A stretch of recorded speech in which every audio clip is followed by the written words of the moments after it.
Assalomu alaykum, logoped defektolog ustozlar. Sizlar bilan bugun va'daga muvofiq rinolaliyada operatsiyadan so'ng yumshoq tanglay harakatchanligini rivojlantirish, yutqun nafas yo'llarini harakatchanligini oshirish va albatta rinolaliyada operatsiyadan so'ng chandiqni yaxshi bitishiga yordam berish, ovoz rezonansini normallashtirish uchun yumshoq tanglay massajini ko'rsataman.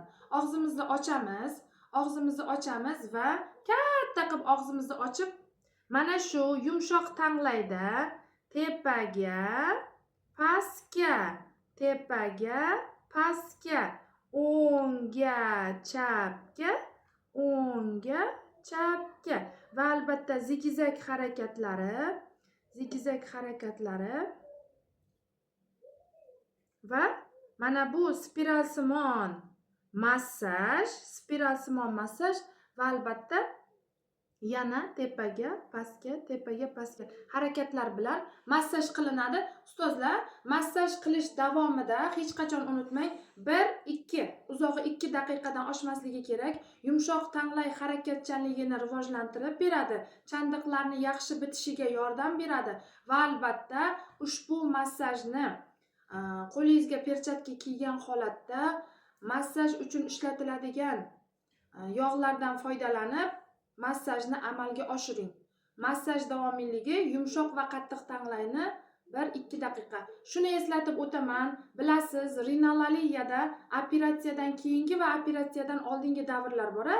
Operatsiyadan keyingi davrda bolada yumshoq tanglay, qattiq tanglay amaliyoti berkitilgan bo'lishiga qaramasdan burunli nutq, manqalik yo'qolib ketmasligi mumkin. Shuning uchun ham bolalarda mana shu tanglay massajini va albatta tanglay massajidan so'ng yumshoq tanglay harakatchanligini oshirish maqsadida yumshoq tanglay harakatchanligini oshiruvchi mashqlarni bajaramiz.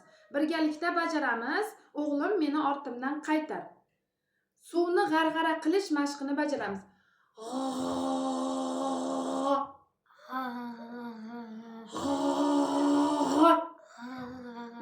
Yaxshi. Yo'talishga taqlid qilamiz.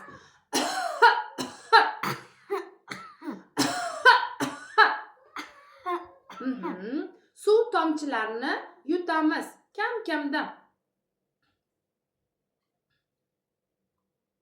Demak, suv tomchilarini yutamiz va yo'talishga taqlid. Qarang, endi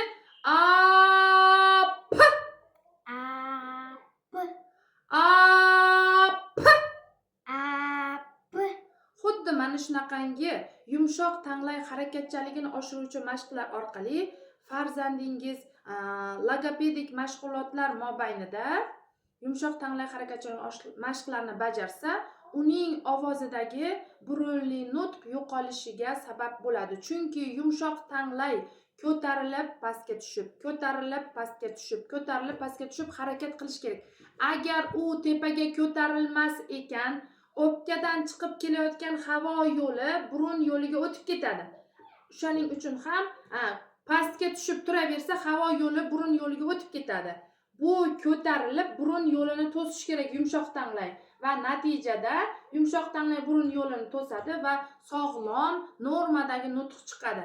Agar u operatsiya qilinsa-yu, yumshoq tanglay harakatchanligi tiklanmas ekan, ko'tarilib burun yo'lini berkitmas ekan, o'pkadan chiqib kelayotgan havo burun yo'liga o'tib ketaveradi. Ortiqcha havo burundan chiqdimi, sizda manqalanish aslo yo'qolmaydi. Shu narsani unutmang. Demak, ko'rdingiz, yumshoq tanglayni, qattiq tanglayni massaji va yumshoq tanglay harakatchanligini oshiruvchi artikulyatsion mana shu mashqlarni bajarishni tavsiya qilamiz.